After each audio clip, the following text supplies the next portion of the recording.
Okay, so what we're preparing now is a quick and easy oven chicken. So this is a basic masala. You can do all kinds of other stuff to it if you wish, but I normally just use a sort of a, you know, sort of the what I call my primary masalas or ingredients to make that masala. So what we're going to do first of all is going to have an organic chicken, better have a organic olive oil.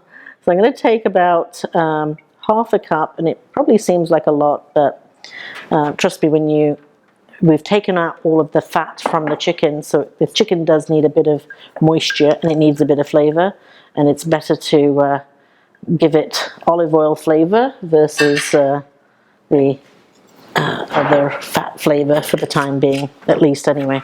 So, and I also, depending on how much chicken you're cooking, we've got about a 4 or 5 pound chicken, so I like to double you know, have a double sort of insert here for my foil tray, because I also don't want to do the cleanup of scrubbing the dishes, and if you're entertaining especially, that's the last thing you want to do, so you want something really easy. Now I'm going to throw into here, place into here 2 bay leaves. We've got 3 tablespoons of minced ginger. Seems like a lot, but this is what you need to make sure that chicken is really nice and tender. We have 1 tablespoon of minced garlic. Mix that in. And then we also have 2 tablespoons of tomato paste concentrate. So let's put that in there. Now what the tomato paste concentrate will do is that it will thicken the sauce. You know me, I don't like runny sort of thin sauces, so this will make a nice rich gravy out of it. So let's just give that a bit of a mix before I get the masala dabba out. Okay, so that's just getting a good mix in there. Now, you notice on the side here, I do have some of my curry leaves, as per usual. I have some cumin, about a tablespoon, and I have a piece of organic ginger.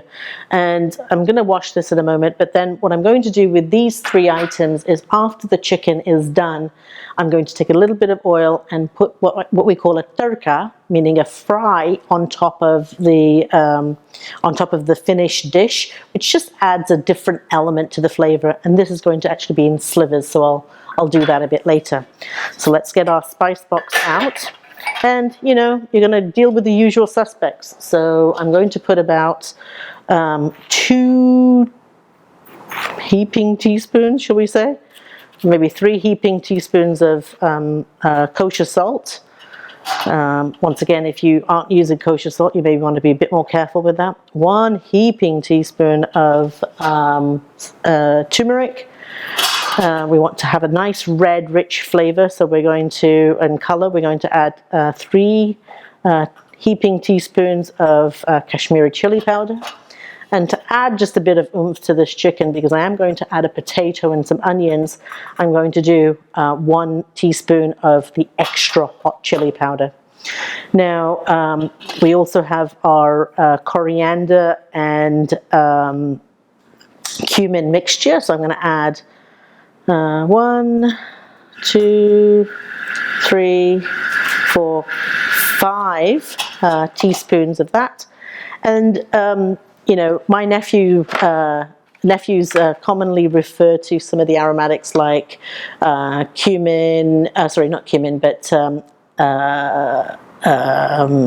cinnamon, clove, and cardamom as the friends. And what's really irritating is when you're eating a dish like this and you get a whole big piece of that, it really changes the flavor of the bite that you have in your mouth.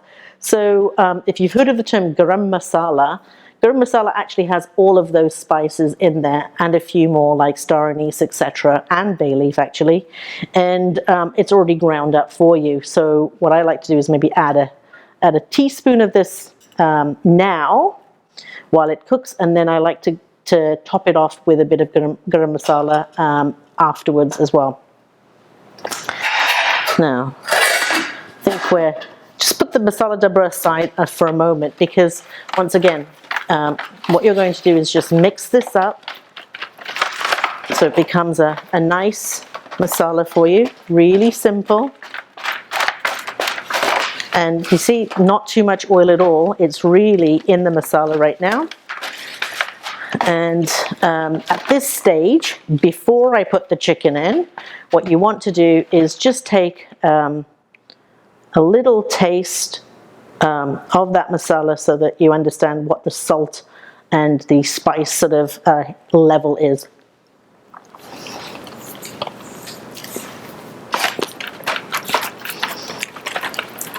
That's great. Good amount of heat, good amount of salt. What we also need to add into here is probably about maybe a third of a cup of chopped cilantro. So I'll do that when I get the potato and onion in here as well. And so that's kind of it from that perspective. So let's add our chicken. And what you also want to do is make sure that the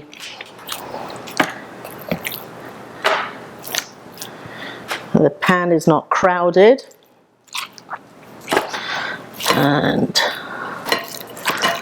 now this will shrink a little bit as it cooks, but just sort of add the rest of this now that you see in there.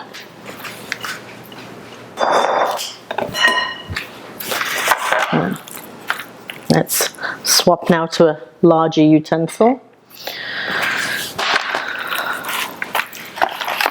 And you just want to nicely coat this. Now, the recommendation is that generally speaking, and depending on how busy you are and how prepared you are, you can actually marinate this overnight and the flavors will sort of absorb in there if you are thinking ahead of time. If you're not thinking ahead of time, not to worry. The great thing about Indian food is that when there's leftovers, the flavors penetrate even more. And what you want to do here is, see, that's nicely coated, nicely sort of put about. And what I'm going to do now is just chop up a potato and an onion. And I'm also going to add some peas to this. So about half a cup of peas. Just for some color. Okay, and I'm back. Clearly the masala went into my throat, but it's not because it's spicy, it just probably went down the wrong way. Anyway, so that's what we have here, and I'll be back once I do the potato and onion. And we're back. So to this mixture now, what we're going to do is I've basically taken one potato, cut it into fairly large size, because essentially the way I test whether the chicken is done is does the potato break? Excuse me again. And then just sort of spread that out. We'll mix it up in a minute. And then to that, I've chopped up 2 small tomatoes from a sizing perspective, just say two cups of sort of chopped tomatoes. Very sort of coarsely chopped, they're just chopped into 8s, and 1 sort of medium onion, same sort of coarseness in terms of how you chop it. And this will all sort of cook down, so I don't want to get too sort of fancy with it. It's really, I'm looking for the moisture from the vegetables to create the gravy in the chicken. And then I'm just going to add the cilantro. And we'll add more cilantro at the end when we do our turka, but this is just cilantro for the time being for when it cooks. So we get some fresh flavor in there as well. So this looks pretty good. And this chicken, it's really going to be up to you as to how saucy you want it. I like to have sort of not too much sauce, because you can either eat it on its own with your fingers, or you can eat it with a piece of roti or a piece of naan bread, or you can simply just put it over a bed of basmati rice. And so it really depends on how much sauce or curry or whatever you want to call it you want to really see. If you find that it gets dry in the oven, just add a bit of water. And essentially what we're going to do now is just put this into cover it and put it into a preheated oven for 400 degrees Fahrenheit.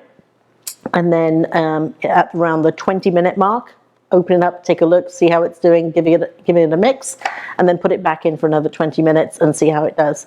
Once again, as I said, once you press down on the potato and the potato is done, the other thing that you should see is when you have the leg here, the meat will have pulled away from the bone a bit, and that tells you that the chicken is also done. And you can also just stick a fork into a meaty piece, like this particular piece, and see if it's cooked through. So there's no sort of fancy way of checking. I'm sure there is a fancy way of checking, but that's not the way I do it. I just check to see if it's done, and that's the oven. The oven is ready, and so we're going to just cover this up and put it in there. I also like to take 2 pieces of foil. Don't like to be sort of chintzy with the foil here, because I do want to make sure I capture that steam. Let me wrap it first, then talk. I do want to capture that steam in the oven so that it creates its own juices and a sauce from that. Okay, let's go. See you in a bit. Okay, so for our turka, what I'm going to do is take a piece of ginger. I like to sort of start off with sort of an even piece of it. So I just chop this off. Not like you're throwing this away, it's just easier to peel it this way. Now, lots of different ways to peel it. My mother, who sort of saved every piece of the ginger, basically just scraped it, so just the very, very thin part of the ginger skin would come off. And it's probably a good way to preserve as much of the flesh of the ginger without it squirting your eyes. And then what I do is, because this is all washed as well, I keep this and I just dry it and I just throw it into my chai with some freshly grated ginger. It's just a bit of extra flavor, really. So anyway, so once I'm going to peel all of these and I'll be back. And then I'll just basically show you how to chop these up into little slivers for the chicken. Okay, and we're back. And so what I'm going to do is just take this long piece of ginger, just really finely slice it. And the reason I put these slivers into the chicken is so that it just adds a bit of texture to when you're eating the chicken, and gives it a bit of heat at the same time in terms of that nice gingery taste. Now, this is all optional. You don't need to add it if you're not a big ginger fan. But, I just find that it tastes kind of nice like that. So I'm going to just slice these up really nicely and thinly. And that's all there is to it. So just, look, and if you can't do this, not to worry, just chop it up really small. It pretty much has the same effect. This just looks a bit more fancy, that's all. And that's it. Okay, so it's been actually about an hour and a half and I've got the chicken out of the oven. It just took a quick peek and it looked like it was done. So let's check it here. And there we go. That looks really great. It's perfectly done. Oh, and the potato just crumbles when you touch it. And now I did, in the first hour, add about 1 cup of water in the cooking process. But as you can sort of see, there's, if you have this with rice or something like that, it's completely delicious. Now, if you didn't want to add the water, it would have a little less of the chicken gravy, but that looks really great. So, and I'll have a little bit of that in a moment. But what I want to now do is add the final touches here. And all of the onions have sort of dissolved into the sauce. The tomatoes have softened, and now we're just going to add our slivers of ginger. So I'm just going to put a frying pan on here, or a small sort of saucepan. Add some ghee, some curry leaves, cumin and my ginger slivers. So let me just grab a pan and I'll be back. Okay, so I'm back. I've got the pan heating here. Let's add our ghee in here. 2, can't have enough butter. Let's add 1 more. 3 of ghee. Just put that aside for a moment. Whoops.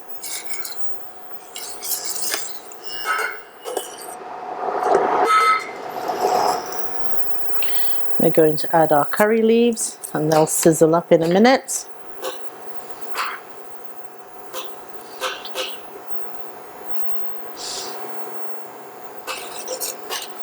We're going to add our cumin. And that will also sizzle up. As you can see, it's coming through. And then our ginger. Oops, piece went flying, but oh well. And that's just let it just crisp a little bit in there. Just keep stirring it. So you're taking a look at it like that right now.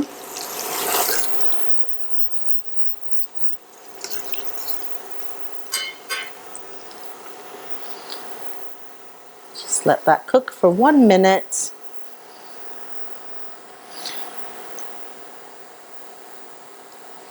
And we're going to turn the induction off now before the ghee burns too much. And what you're going to do is just spread that over the chicken. Just going to spread that over the chicken with the slivers. And you can garnish with more cilantro if you wish. I kind of like it just like this. Let's just pour that in there. Excuse the scraping. And we're all set there. And all that's left now for us to do is to taste a piece of this. So let me grab a spoon and a fork. Okay, so I have a spoon here, or a serving spoon. So I'm just going to take a potato. We all love potatoes, so just see how that breaks down really nicely. Let me take a piece of chicken here, and that looks really yummy too. And see how just easily that breaks up. And that looks really great, but proof is in the eating, so let me take a bite of this and let you know how it is. It's really nice. Not too much heat from a spice perspective. Potato completely melts in your mouth, and once again, you can have this either with naan, you can have it with rice, or you can have it with a lentil on the side. But I would just, I prefer a nice garlic naan with this, and then often what we'll do is if there's leftovers, then we'll have that with rice. So enjoy.